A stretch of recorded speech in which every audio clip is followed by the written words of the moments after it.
Good morning students. Online classes में आपका स्वागत है। विद्यार्थियों, हमने पिछले वीडियो के अंतर्गत पढ़ा था विश्व जनसंख्या वितरण।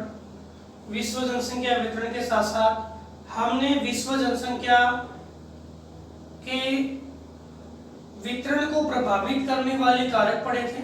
साथ ही साथ हमने पढ़ा था कि घनत्व जो है उसको कौन कौन से कारक प्रभावित करते हैं। मैंने बताया भी था कि घनत्व और वितरण दो अलग अलग शब्द हैं और कई क्षेत्र में कई लोग उनका जो मीन्स है हम एक मानते हैं कि घनत्व और वितरण एक ही है, लेकिन यहाँ थोड़ा सा अंतर आता है कि वितरण जमाव है और घनत्व क्षेत्रफल और जनसंख्या के बीच में अनुपात है।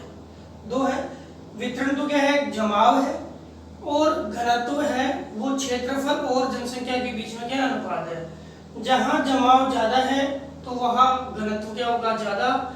जहां जमाव कम है, जहां विरलता है, वहां घनत्व क्या होगा, कम। लेकिन कुछ क्षेत्र ऐसे हैं जो बहुत छोटे हैं और वहां जनसंख्या प्राय है तो कम, लेकिन छोटे यानी आकार में वो बहुत कम है, यानी क्षेत्रफल उनका बहुत कम है, तो वहां जनसंख्या कम होते हुए भी वहां की डेंसिटी क्या होती है, ज्यादा होती है। तो ये कुछ कारक है घनत्व को क्या करते हैं, हमारे सामने घनत्व और जनसंख्या के बीच के एक अंतर को स्पष्ट करता है।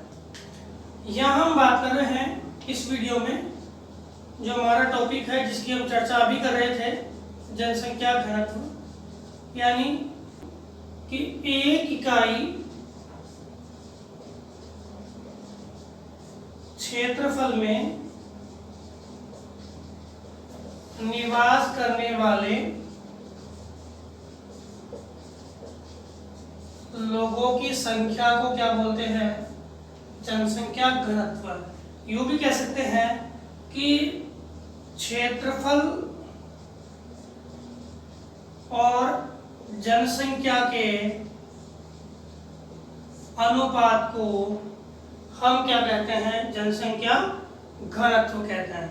देखो किसी भी क्षेत्र का जो जनसंख्या घनत्व है या किसी भी क्षेत्र की डेंसिटी है, वह डेंसिटी या घनत्व जिसे बोलते हैं वो उस क्षेत्र के आर्थिक, सामाजिक, राजनीतिक इन सभी पहलुओं को हमारे सामने रखता है।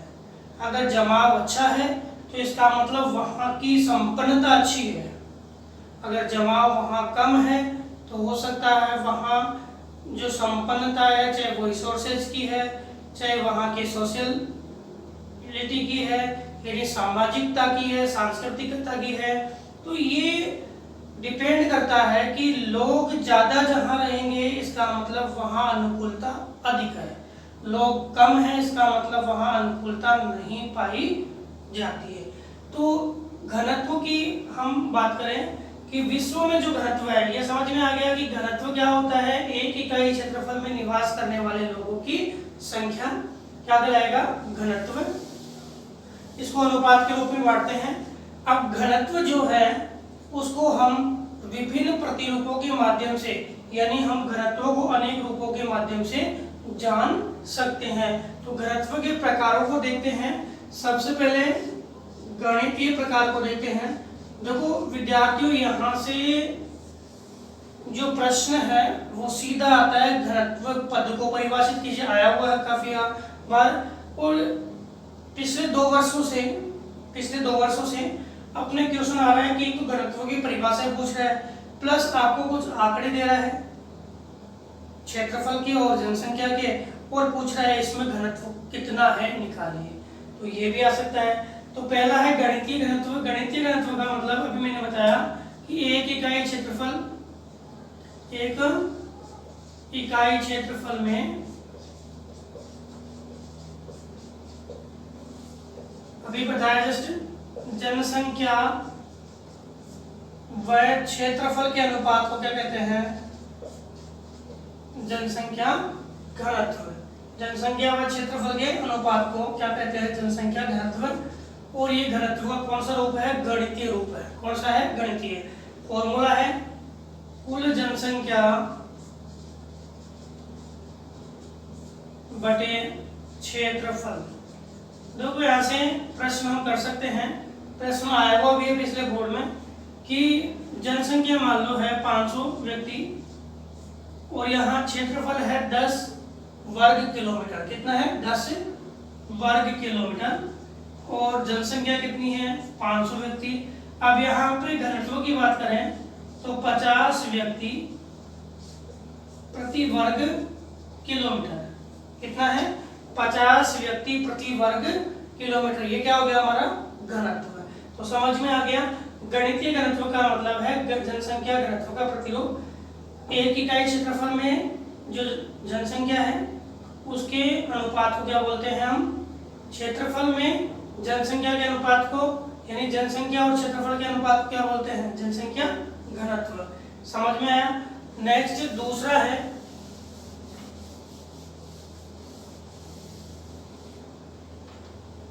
है आर्थिक घनत्व। आर्थिक घनत्व विद्यार्थियों ध्यान देना कि आर्थिक घनत्व जो अपनी इकोनॉमिक है यानी अपनी आर्थिक स्थिति है वो निर्भर करती है किस पे? आर्थिक स्थिति निर्भर करती है किस पे? अपने रिसोर्सेज पे। किस पे करती है? रिसोर्सेज पे। और किसी भी क्षेत्र में निवास करने वाले लोग हैं वो अपने आर्थिक विकास के लिए उस क्षेत्र के रिसोर्सेज को क्या करते हैं? उपयोग करते हैं। तो क्षेत्रफल की जगह क्या लेंगे? वहां के रिसोर्सेज। तो परिभाषा देखते हैं, किसी क्षेत्र में जो निवास करने वाली जनसंख्या और वहां पर पाए जाने वाले संसाधनों के मध्य जो अनुपात है उसको क्या बोलेंगे? आर्थिक घनत्व। फॉर्मूला देखें, कुल जनसंख्या बटे संसाधन, जितने भी वहां पे रिसोर्सेज है। समझ में आ गया? तीसरा है कायिक घनत्व।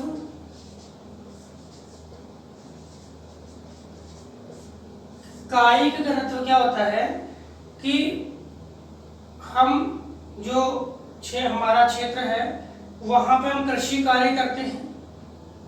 कृषि कार्य जो कर रहे हैं उस पूरी कृषि क्षेत्र में कितने लोग निवास कर रहे हैं, यानी परिभाषा क्या होगी कि कुल बोया गया क्षेत्र या निवल क्षेत्र या कृषि क्षेत्र के मध्य जो जनसंख्या है जो वहां पे रहती है, कुल जनसंख्या, कुल बोए गए क्षेत्र और वहां पे निवास करने वाली जनसंख्या के मध्य जो अनुपात है उसको क्या बोलेंगे? कायिक घनत्व। जो उस पूरे क्षेत्र में निवास करती है, ये मतलब नहीं हमें कितने लोग कृषि कार्यों में संलग्न है, वो आगे पढ़ेंगे। कृषि कार्यों में संलग्नता से मतलब नहीं है हमें क्या, वहां पे कितने लोग निवास करते हैं उसे हम क्या बोलेंगे? कायिक घनत्व। जैसे कुल जनसंख्या, वहां पे कितने लोग निवास कर रहे हैं और वहां कितना हमारे पास में शुद्ध निवल बोया गया क्षेत्र है। क्षेत्रफल कौन सा है?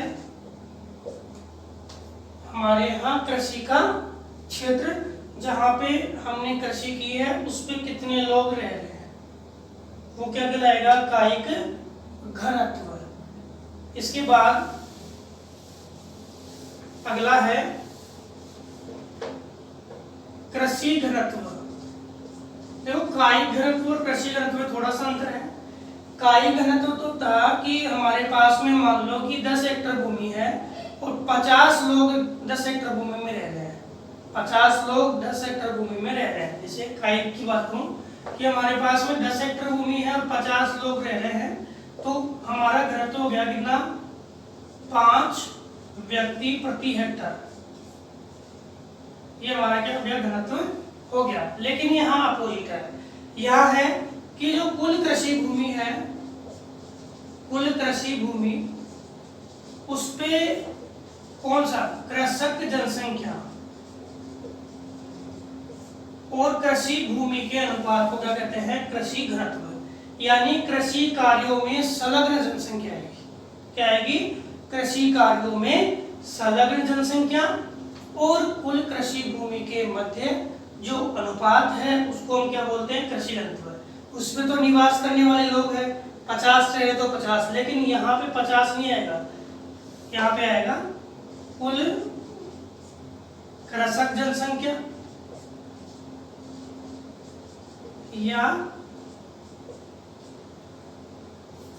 कृषि कार्यों में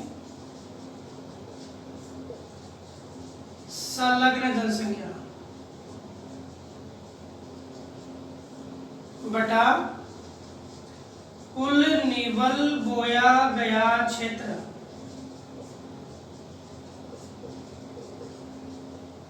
ये किसमें आएगा? आपके कृषि घनत्व में। जैसे आपके 10 हेक्टेयर भूमि है और वहां पे मात्र 20 लोग कृषि कार्यों में संलग्न हैं, 30 तो उनके परिवार के लोग हैं। संलग्नता कितने की है? 20 की है। तो कृषि घनत्व कितना हो गया? 2 व्यक्ति प्रति वर्ग हेक्टेयर। कितना? 2 व्यक्ति प्रति हेक्टेयर। समझ में आ गया? यानी कुल कृषि कार्यों में संलग्न जनसंख्या आएगी, कायिक में निवास करने वाली जनसंख्या आएगी। समझ में आ गया? नेक्स्ट है पोषण घनत्व। देखो पोषण पर आती है किससे? भोज्य पदार्थों से। और यहाँ हम बात कर रहे हैं कि जो जनसंख्या है वो किस पे निर्भर हो रही है? भोज्य पदार्थों पे। तो यहाँ आएगा कुल जनसंख्या, किसी क्षेत्र में रहने वाली कुल जनसंख्या और वहां पे उत्पादित की जाने वाली भोज्य फसलों का क्षेत्रफल कितना है? उत्पादन कितना होगा? क्षेत्रफल भी होगा। तो भोज्य फसलों का क्षेत्रफल कितना है और कितनी जनसंख्या है, उसके अनुपात को क्या बोलते हैं? पोषण घनत्व। मान लो हमने 100 हेक्टेयर भूमि में कितनी भोज्य फसलें बोई है और कितनी जनसंख्या है, तो जनसंख्या और भोज्य फसलों का अनुपात हो गया कि कितने व्यक्ति कितना हेक्टेयर उत्पादन, या कितने व्यक्ति कितने हेक्टेयर भोज्य फसलें उत्पादित की जाएगी, वो क्या आएगा? पोषण घनत्व। तो हमने जो घनत्व पढ़े हैं, हमने गणितीय घनत्व पढ़ा है, आर्थिक पढ़ा है, कायिक पढ़ा है, कृषि पढ़ा है और पोषण घनत्व पढ़ा है। इसके साथ ही हम देखें कि विश्व में घनत्व का वितरण किस प्रकार से, कौन कौन से क्षेत्र है जहां जनसंख्या घनत्व ज्यादा है, कौन से क्षेत्र है जहां जनसंख्या घनत्व कम है, इस बात को हम देखें तो विश्व में जो पूर्वी भाग है एशिया का, दक्षिणी भाग है, दक्षिणी पूर्वी भाग है, या सघनतम घनत्व मिलेगा। आपके वही जो जमाव ज्यादा था यानी अमेरिका का पूर्वी भाग, वहाँ सघनतम घनत्व मिलेगा। यूरोप का पश्चिमी भाग, वहाँ सघनतम घनत्व मिलेगा। विरलता की बात करूं तो आपकी ग्रीनलैंड है, टुंड्रा का प्रदेश है, और आपके जितने भी डेजर्ट हैं और उच्च पर्वतीय प्रदेश है, वहाँ जनसंख्या घनत्व की प्राय विरलता देखने को मिलती है। एक बात करें तो एक प्रश्न आता भी है, अभी मैंने पहले जिक्र भी किया इस प्रश्न का, कि क्षेत्रफल है और जनसंख्या है वो घनत्व को प्रभावित करती है। जैसे आपके भी बात बताई मैंने कि जो आपका सिंगापुर है उसमें 7,797 व्यक्ति प्रति वर्ग किलोमीटर है, इसमें सिंगापुर में। तो सिंगापुर जो है उसका एरिया काफी छोटा है और वहाँ जो जनसंख्या है उसके अकॉर्डिंग देखें तो सबसे ज्यादा क्या है घनत्व, अगर विश्व का है वो कहाँ पर है? सिंगापुर में। लेकिन हम विश्व की कंप्लीट पूरे विश्व के अगर घनत्व की बात करें तो 2015 के वाशिंगटन ब्यूरो के आंकड़ों के अनुसार देखें तो विश्व का घनत्व कितना है? 47 व्यक्ति प्रति वर्ग किलोमीटर। 47 व्यक्ति प्रति वर्ग किलोमीटर। इसके अलावा हम महाद्वीपीय क्षेत्रों की बात करें तो सर्वाधिक घनत्व वाला महाद्वीप है उसी आंकड़ों में, वो है एशिया। एशिया में 116 व्यक्ति प्रति वर्ग किलोमीटर है, तथा दूसरा जो घनत्व वाला है वो है यूरोप। 32 व्यक्ति प्रति वर्ग किलोमीटर। तीसरा जो है वो है अफ्रीका, आपके 28 व्यक्ति प्रति वर्ग किलोमीटर। चौथा है वो है दक्षिणी अमेरिका,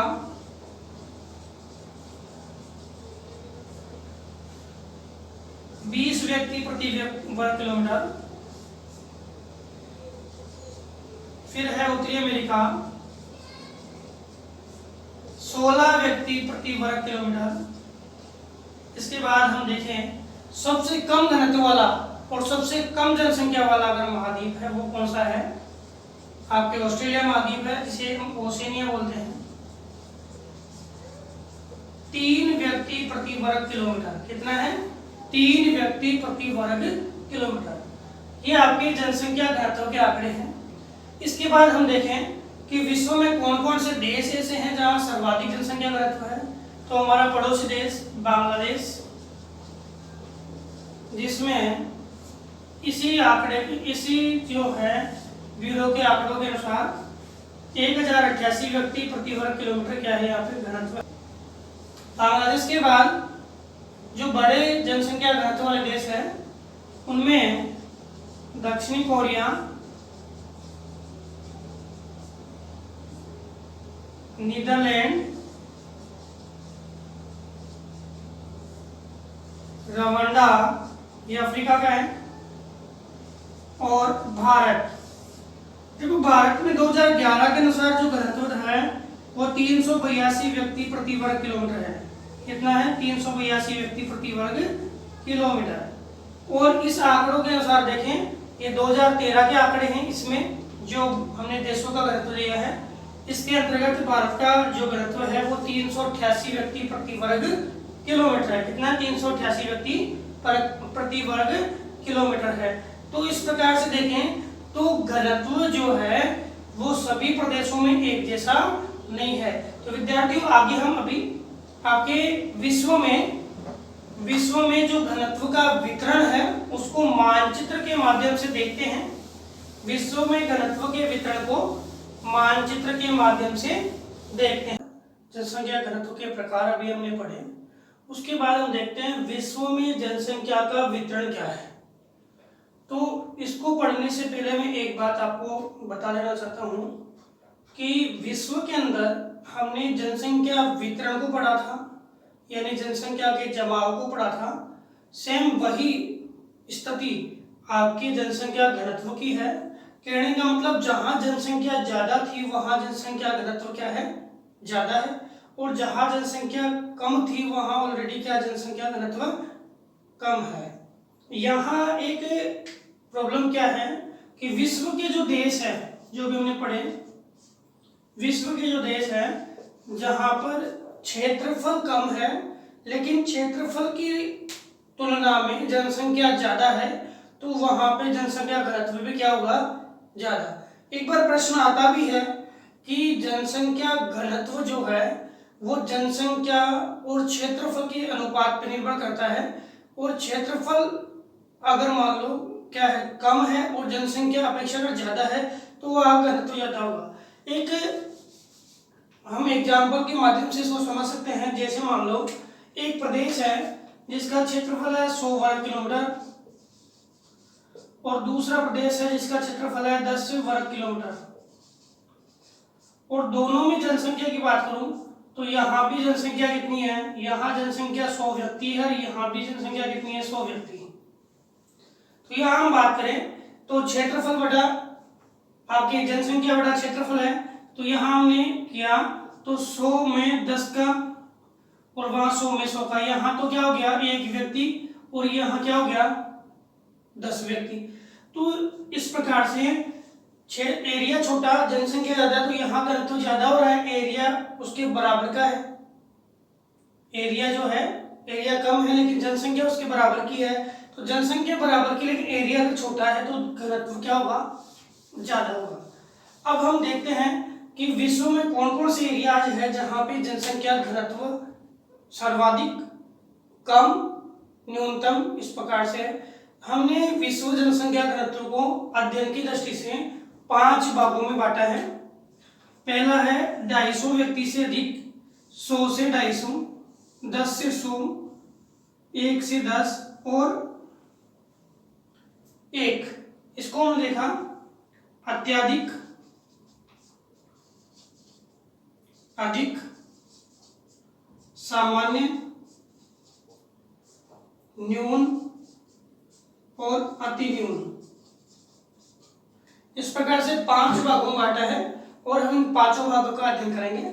सबसे पहले देखते हैं 250 व्यक्ति से अधिक यानी अत्यधिक जनसंख्या घनत्व वाले प्रदेश। तो हमने विश्व में पढ़ा था सर्वाधिक जनसंख्या जमाव वाले प्रदेश।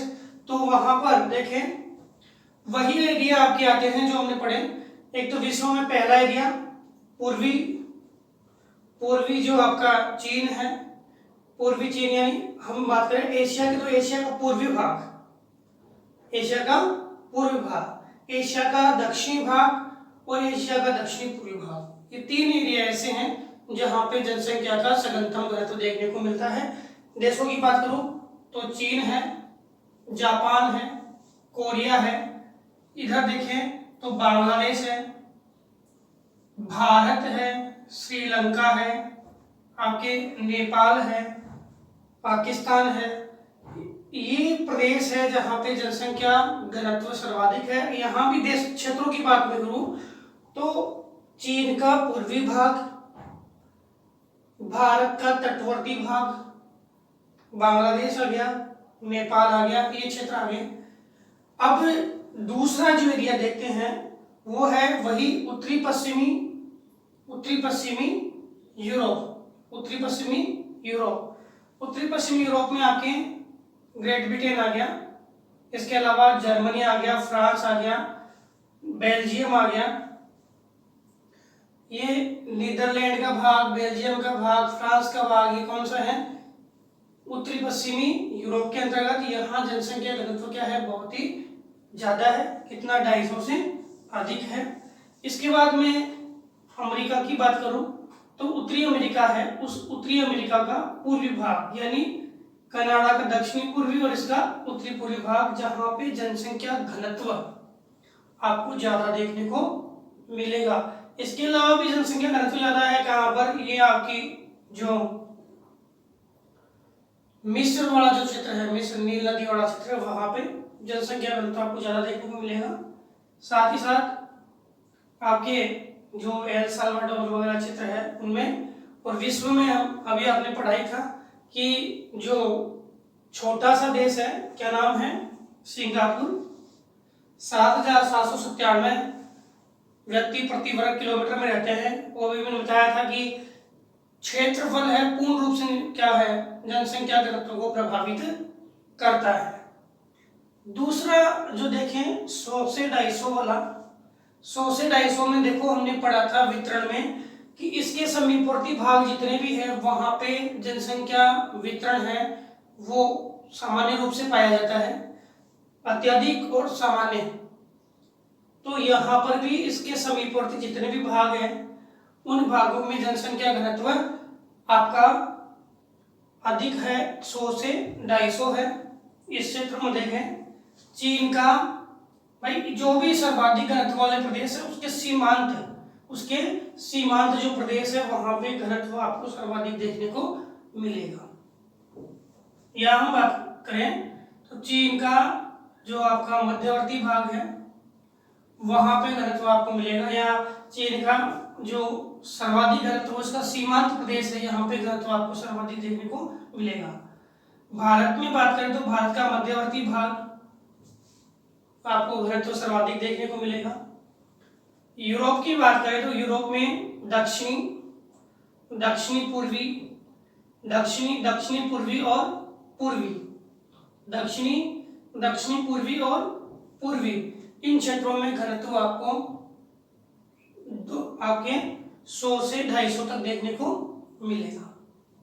इसके बाद अमेरिका की बात करें तो उत्तरी पश्चिमी जो भाग है और मध्यवर्ती अमेरिका है वो वाला भाग, और ये अमेरिका का ये दक्षिणी पूर्वी जो क्षेत्र है यहाँ पर आपको घनत्व अधिक देखने को मिलेगा। इसके अलावा आपके जितने भी तटवर्ती प्रदेश हैं दक्षिणी अमेरिका के उन क्षेत्रों में आपको घनत्व है वो 200 से 250 तक मिलेगा। अफ्रीका में भी तटवर्ती प्रदेश है, वहाँ घनत्व हमें, ये आपके नाइजीरिया वाला प्रदेश है, क्योंकि नाइजीरिया अफ्रीका का सबसे जनसंख्या वाला प्रदेश है, दक्षिणी अमेरिका वाला प्रदेश है। यहाँ पे आपको घनत्व 100 से 250 देखने को मिलेगा। साथ ही यहाँ अफ्रीका के जो तटवर्ती प्रदेश है वहाँ पर भी घनत्व आपको 100 से 250 देखने को मिलेगा। एशिया का दक्षिणी पूर्वी जो आंतरिक भाग है, यहाँ पे भी आपके सामान्य जो आपके अधिक घनत्व है 100 से 250 वाला वो देखने को मिलेगा। साथ ही ऑस्ट्रेलिया का दक्षिणी भाग है, ऑस्ट्रेलिया का दक्षिणी भाग, यहाँ पर भी आपको घनत्व है वो सामान्य अधिक देखने को मिलेगा 100 से 250। अब हम बात करें कि 10 से 100 सामान्य घनत्व कहाँ देखने को मिलेगा, तो विश्व में जितने भी पशुचारण के क्षेत्र है, जितने भी पशुचारण के क्षेत्र है या सामाजिक वानिकी वाले क्षेत्र है, उनके समीपवर्ती भागों के अंदर हमें 10 से 100 घनत्व देखने को मिलेगा। इसके अंतर्गत विश्व के जितने भी घास के मैदान हैं, जैसे पश्चिमी साइबेरिया वाला घास का मैदान है, जैसे आपके कनाडा में जो है घास का मैदान है, अर्जेंटीना का घास का मैदान है, ऐसे ही आपके दक्षिणी अफ्रीका में घास का मैदान है, ऑस्ट्रेलिया में घास का मैदान है। इन घास के मैदानों के क्षेत्रों में हमें सामान्य 10 से 100 व्यक्ति प्रति वर्ग किलोमीटर का घनत्व देखने को मिलेगा। इसके बाद 1 से 10 व्यक्ति घनत्व वाले प्रदेशों के अंतर्गत विश्व के कठिनतम जलवायु वाले प्रदेश है वो आते हैं, जहाँ पे संसाधनों की तुलना करें तो संसाधनों की उपलब्धता बहुत कम है, उन भागों में जनसंख्या प्राय कम मिलती है। ऐसे प्रदेशों के अंतर्गत देखें तो पश्चिमी साइबेरिया का भाग आ गया, पश्चिमी एशिया का भाग आ गया, पश्चिमी एशिया का भाग, पश्चिमी साइबेरिया का भाग, चीन का भाग आ गया। और हम अफ्रीका की बात करें तो अफ्रीका के अधिकांश भाग, जैसे आपके सहारा का डेजर्ट है वो, तो उसमें तो बहुत कम यानी न्यूनतम जनसंख्या मिलेगी, यानी 1 से कम वाले। लेकिन सहारा के साथ साथ आपके सवाना घास के मैदान वाले ये प्रदेश है जहाँ पे संसाधनों की विरलता है, इस कारण से यहाँ जनसंख्या क्या है, कम है। इसके साथ ही देखिए मालागासी जो है यानी मेडागास्कर द्वीप है, अर्जेंटीना का भाग है, इक्वेडोर है, पेरू है, इक्वेडोर पेरू है, अर्जेंटीना का भाग है, इन भागों में। साथ साथ देखें तो कनाडा के जो क्षेत्र है उन भागों में, इसके अलावा बोस्निया जो तटवर्ती प्रदेश है वहां पर, और ऑस्ट्रेलिया के अंतर्गत आपको न्यूनतम मतलब 1 से 10 व्यक्ति प्रति वर्ग किलोमीटर घनत्व देखने को मिलेगा। इसका रीजन सीधा सा ही है कि संसाधनों का अभाव और जो अनुकूलता है उसका अभाव। इसके बाद हम देखें कि 1 से कम अति न्यून जनसंख्या घनत्व वाले प्रदेश है, तो इसमें तो हमने पहले उसमें बताया था वितरण में कि विश्व के जितने भी मरुस्थल है अति शीत, एक तो वो प्रदेश आ गए जितने भी अति शीत मरुस्थल है, अति उष्ण मरुस्थल है, अति शीत मरुस्थल, अति उष्ण मरुस्थल, जैसे मंगोलिया जो है, मंगोलिया है, आपके साइबेरिया का जो उत्तरी भाग है, टुंड्रा प्रदेश है, ग्रीनलैंड का भाग है, ऐसे ही आपके विक्टोरिया मरुस्थल है, आपके कालाहारी मरुस्थल है, ये सारे मरुस्थलीय प्रदेश है। साथ ही साथ विश्व के ऊंचे पर्वतीय भाग, वहां पर आपको जनसंख्या की अति न्यूनता देखने को मिलती है और घनत्व यहाँ पे बहुत कम पाया जाता है। तो विद्यार्थियों, हमने विश्व में जनसंख्या घनत्व के वितरण को पढ़ा। एक बार मैं रिपीट कर देता हूँ कि वितरण को हमने 5 भागों में पढ़ा है, 250 से अत्यधिक वाले। इसमें आपके देखें तो 250 से ज्यादा वाले जो प्रदेश है उनके अंतर्गत सभी प्रकार के संसाधनों की पर्याप्तता पाई जाती है। संसाधनों की पर्याप्तता के साथ साथ सभी प्रकार की अनुकूलताएं देखने को मिलती है, सामाजिक, राजनीतिक, धार्मिक, आर्थिक सभी अनुकूलताओं के कारण, सांस्कृतिक अनुकूलताओं के कारण यहाँ पे जनसंख्या का जमाव और घनत्व सघनतम देखने को मिलता है। इसी क्षेत्र की बात करूं कि यहाँ कुछ प्रदेश ऐसे भी है तटवर्ती भाग जहाँ पे घनत्व लगभग 1500-2500 के लगभग मिलता है। दूसरा, इसके समीपवर्ती भाग जितने भी हैं वहाँ जनसंख्या घनत्व क्या है, सघनतम है 100 से 250।